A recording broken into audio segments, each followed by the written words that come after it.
We're finally here. Let's get this. Where are you from? I am from Charlotte, North Carolina, the 704. We rep our set for show. 704. All right. So, how was it growing up in Charlotte?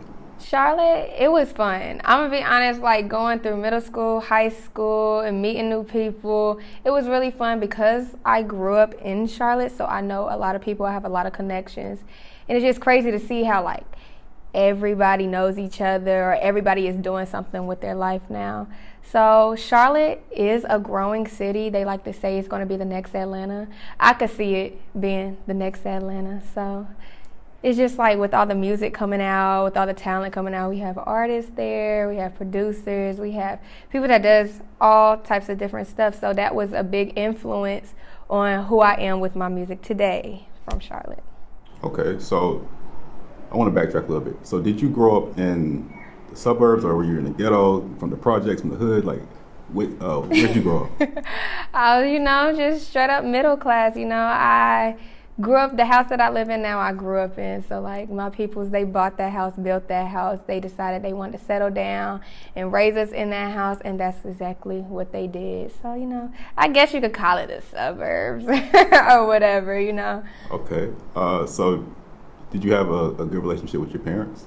I do. They do influence me. I have older parents, so I got that old school love, that old school raising of your children or whatever, It's just a different, from what I see, basically, other people have younger parents. I see the difference between the two, and I see how my mentality is today with the old schoolness, and that's where the music runs into. Me and my father, we're like this with the music. So he could sing, I could sing. We do everything, really. Wow. So they seem they're old school. So I thought they'd be strict, but are they like supportive of your music career? They wasn't at first because they thought I was playing around. It's funny to say, but they really thought I was playing around about my music. Well, I found out I could sing when I was 7. I did not grow up in a church, but we went to church, so I would sing sometimes at church and get up. I was young, so the nerves took over, but it was just to get me out my shell. Now, when it came to Beyonce, we had like the little Beyonce B-Day album CD, and I had like costume changes whenever she had her costume changes, and it was just a little experience when it came to everything else too. Before you started pursuing music, you said you were doing this since you were 7 years old, right? So before you started pursuing music, what were you like going to pursue? Before I started pursuing music, I was 7, growing up, going to middle school and high school. I knew I always wanted to come to A&T because I am a 4th generation Aggie, so Aggie blood, Aggie bread, Aggie sweat, Aggie everything.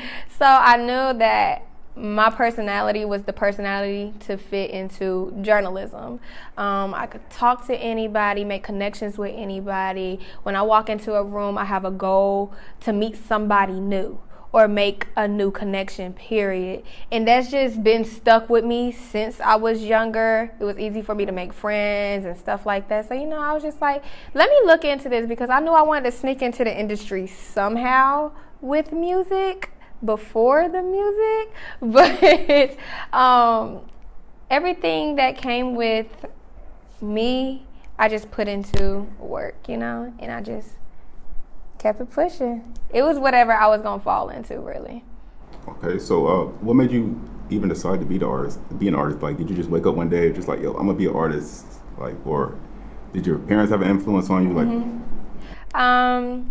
I woke up one day and said, one day I'm going to be an artist. When I figured out that I could sing, I taught myself how to sing. I've never had a vocal coach before, I never knew how to read music like, some artists can do. I just hear sounds like Jasmine Sullivan. I would hear her do runs over and over and over again. And that made me be like, oh, I could do that too. If she could do it, I could do it because I got some type of voice. And she would do it, and I would pause the video, and then I would do it. Even with Beyonce, Alicia Keys, you got Monica, you have all these different R&B singers that influenced me and my music. So waking up on that one side of the bed might have did me some justice that day. Okay, so you went the college route. You are a communications major. Mm-hmm. Do you feel like college gets in the way of your career, or do you think it helps you? It definitely helps. It definitely helps because of the people that you have around you, especially when you come to a HBCU, and that's exactly why, I'm going to be honest, I would never choose a PWI because I don't think I would fit in a PWI. When I came onto campus, I came onto campus COVID year, and I stayed in my dorm, so I wasn't able to like make the connections that I needed to. So this year had like a big turnaround. I was meeting new people, you know, meeting producers, even like college producers that can really do the doggone thing. I was meeting them, meeting other artists. I was getting out into the shows. I was getting out, even in Charlotte too. Like when people hear you go to A&T, it's just like Aggie pride. That's a connection, right? Oh, excuse me. Right there. That's a connection right there. Yeah. So college impacted greatly in a good way. I don't really have any bad thoughts on college when it comes to my music career because it has boosted me and elevated my supporters with me as well. So a lot of connections at college. How are you meeting these connections? Are you just going to parties and finding people, or is it in the classroom? Where are these people coming from? Definitely in the classroom, definitely stepping out of my box sometimes. So sometimes I have this thing called a people meter where I like to stay inside. Sometimes I might not want to be bothered, but like I'll come out anyway. And so with the connections that are being made inside the classroom, at the student center, walking around, or through my other friends, you know, because like when you come on the campus, you make friends. It's really all about the people that you know. It's not about what you know, it's about who you know. So what are your goals as a music artist? You want to win a Grammy? Like, what is? I would love to win a Grammy. I just told myself this year that I had to step in deeper into my music because I felt like I wasn't working hard enough. And I'm very hard on myself. Like, my mom tells me all the time, India, you're a perfectionist, or you're too hard on yourself. Because it's like, I know my potential. So it's just like, how can I not make myself go hard and I have all these people out here rooting for me? So the goals is to, of course, make me happy with the music that I put out, but it's also to connect to my supporters because they might be going through something that I'm going through. And, you know, that's where that connection meets. And many people have told me that they felt my music or they felt my words or they felt my lyrics. So I feel like it is Grammy Award winning music that I can put out and Grammy Award winning music that I can, you know, produce myself. So that is the goal, that Grammy. Let's get it. So is that the only goal as your artist? No, it's not. The only goal. Like do you want to win, like do you want to have a certain amount of money, or like what are your goals as an artist? Do you want to impact people with your music? Like what do you want to? Okay, so the impacting people through music, yes, I spoke on.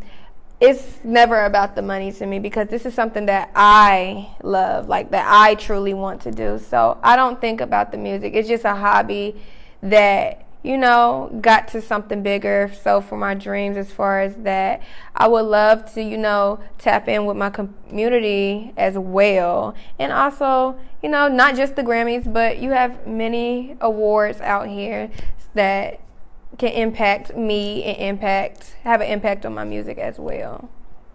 Okay, so you made a statement. You said it's not about the money. It's not. Vast majority of artists aren't making a lot of money in the music industry. Being a struggling artist is like a real thing. So with that being said, are you giving yourself a certain time frame to become successful? Since it's not about the money, I am not giving myself a certain time frame. I just want to go with the flow of things because this is something that I love. I don't want to fall out of love with it. I feel like if I put myself on this time frame with it, it's just going to be like if I don't meet that, you know, goal, that achievement on the time frame, I'm just going to, you know, not give up. But since I did say that I was hard on myself, I feel like I'm going to be disappointed in myself, and I never want to get into that mode of negativity. So with that being said, no time limit, because I was following LMA for the longest. I had been listening to her since like 7th grade, and she had that boot up song, and I was already listening to it 8th grade year, and we get to going into my junior year of high school, and everybody's listening to it, and all I say is it takes time. Like, it literally takes time. You have to be patient with this music stuff, because look at Jasmine Sullivan. People wasn't really listening to her music like they should have been, but I was, and I see her growth. Just like, everybody else. So you grew up in the suburbs, right? I assume you don't have like rich parents, right? Or maybe you do. No, we live a nice financial life. We try to make do what it do. It's some struggles that they deal with that they don't put us into. When I say us, I have a sister and a brother as well. I have an older brother and I have an older sister. I'm the baby. So like they tried to keep that out of our basically mind frame, because they just felt like it wasn't our business, I guess you could say. And like everything else, we needed to be focused on school, and we needed to be focused on what we was going to become in the future, basically. So they just kept everything away from us. So if they did struggle, we would have never known. They wouldn't show that to us. Okay, so after school, are you pursuing artistry, like music, full time? Not full time. When I am not in class, I am still focused on school, my basic studies, getting homework done. I can only write music at nighttime. I know I sound crazy, but if it's 6 o'clock in the afternoon, I cannot write music. It has to be 12, it has to be 1 a.m., it has to be 2 a.m., because that's just how my mind maneuvers. So I'm able to balance everything, basically. Okay. That kind of leads into my next question, though.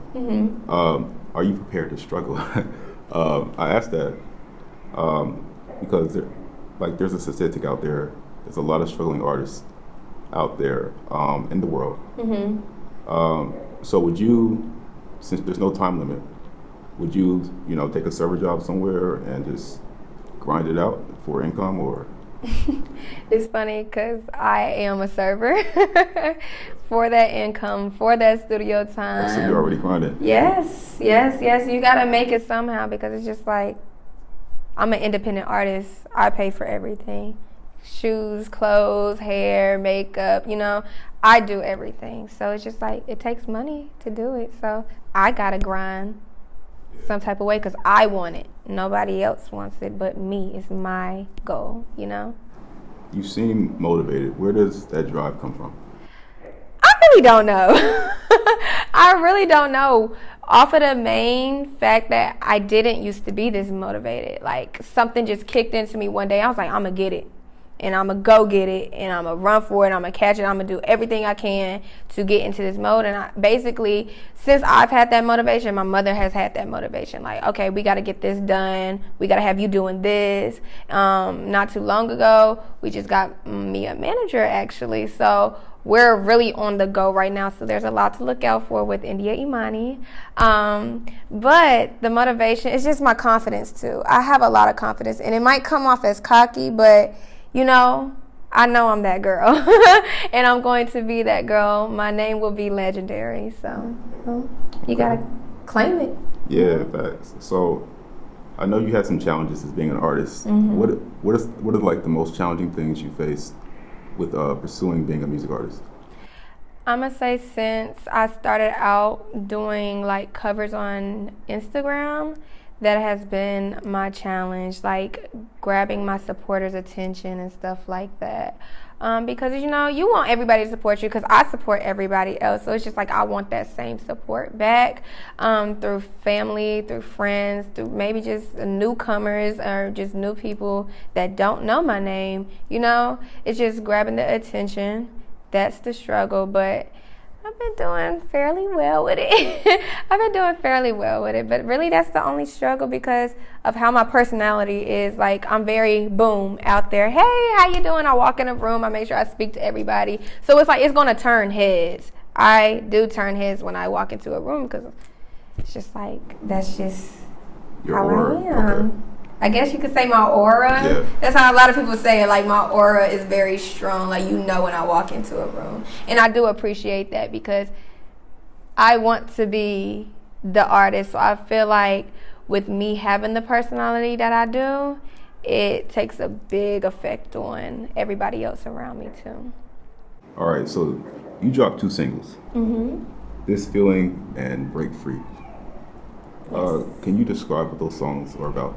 Ooh, Lord. Okay.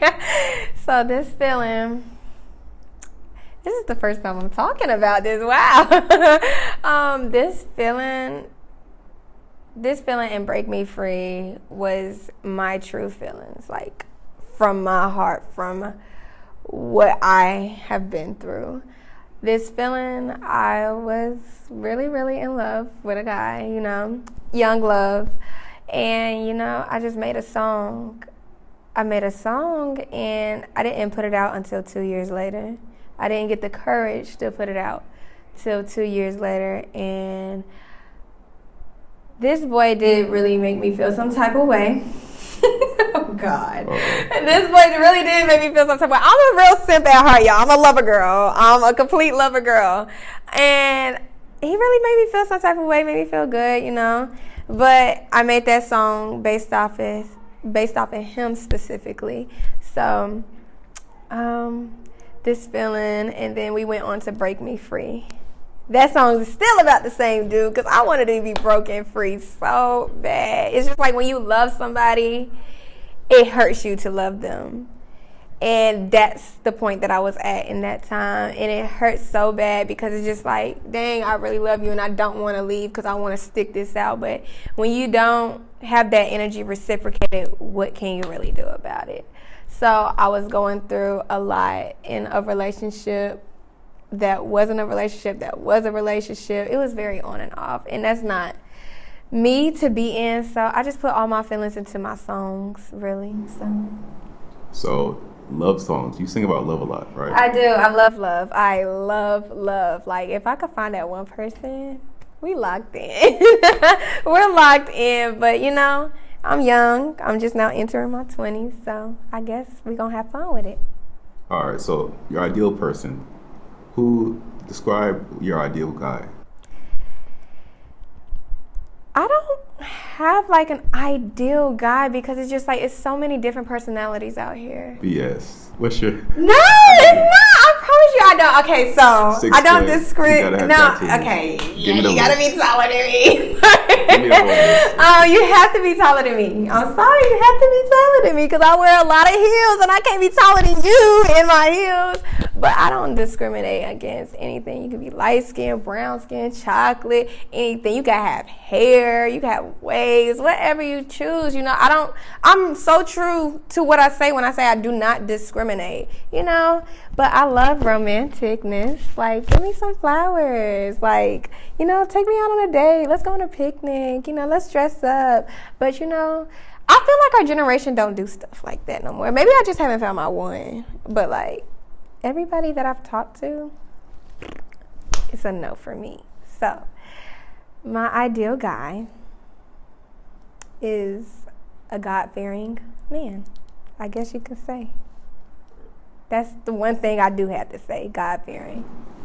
A God-fearing, 6-foot, romantic, brown skin, light skin, dark skin guy. No discrimination, baby. No discrimination, okay? If you want to come love me, So please. any God-fearing 6-foot people out there, hit Pretty her up. smile. Pretty smile. All right, that's good. So let's get into your purpose. What do you feel like your purpose here on Earth? I feel like I have been given this gift to help others with making them feel like they're not alone with this stuff that's going on. And when I say my music is about love, you know, some females or some males may think that they're the only person going through something. And you're not the only one. I promise you, it's plenty of other people that are in your shoes as well. So I feel like God placed me on this earth to give out my love, basically, through my music, through my voice that I have found. Okay, Miss Lover. Lover girl. Lover girl, certified, very much so. Okay. So let's say someone gave you $5 million. They just dropped it on your lap. Here you go. The 6-foot guy you're talking about, he dropped it on your lap. Here you go. $5 million. What are you going to do with it? You could do a lot with it. I have a lot of options. First, I want to give back, and I'm not just saying that just because I really do want to give back to my community, because it's just like you never know what somebody else is going through, and even if it's just my community of my family, friends, or people that I don't know or going through something, I'll be fine with that. Then I will flip it. I will flip some money, for real, for sure. And I think I will buy me a house, like a real big house with some land for my family. So paying your family's debts off was number one. Yeah. That's like what, $1 million? Look, yeah. I don't think it's that much though. I'm gonna be honest with you. I hope they not that much in debt. Okay. And then the house, the mansion that you're gonna get, that's how many million is that? You said $5 million. We took away $1 million. I say $2.5 million. Okay, $2.5 million. All right, you got a little left over. What you gonna do with that? Save it. Do what I need to do with it. Go into my music, of course. You know, we do have to invest in me. I don't know. I'll flip it. So I guess I'll make some more. You feel me? Okay. So flip it like. You talking about like record label? You gonna have your own label, your own clothing line? Oh, that sounds nice. I didn't think about that one. You know what I do want to own is a hookah lounge. I'll probably get a hookah lounge, honestly. I love hookah. I love hookah. Okay. So like the Hendrix Lounge, like Future's Lounge in Atlanta, I'll go and have my own lounge. Okay. India's hookah lounge. We don't know the name yet. Love a Girl Lounge, you know, whatever. Whatever it is. All right. So what's next for you? What can we expect? In the next 6 months, I am actually writing an EP right now to be put out. So I can't wait for everybody to hear that. Currently, I have got back active on Instagram with doing covers, because people love to be like, oh, can you do this? Or can you sing this? Can you sing that? So I am in my room just making videos every day just to post for everybody else to enjoy. So I do post originals of like my music, like little live sessions or whatever. And then I do post the covers of everybody else's favorite songs, my favorite songs. So y'all could go follow me on Instagram at I am India Imani. Is more to come. And as far as music, I set the EP. As far as music, I want to do an album as well, but we're gonna wait for that one. I want to give a little sneak peek for a little bit of stuff. We have photo shoots coming up. We have actually me participating in charities coming up, and we have, you know, a lot of different stuff. You know, I want to get more involved in school, so you might see my face around a lot more, and I can't wait for that. So yeah, that's what we have coming up. So photo shoots, we got EP dropping, we got a lot of things going on. And the hookah lounge. In the hookah lounge! Look, in the hookah lounge! Are you on Twitter or anything like that, or just Instagram? Not as far as music-wise. I want to keep it on the music spectrum, so just Instagram right now. I do have a Facebook group under India Imani, INDIA, IMANI, where I do post, if you're not on Instagram, but on Facebook, I do post my singing videos and everything, upcoming shows, and, you know, upcoming anything we post on there for everybody to see and enjoy as well.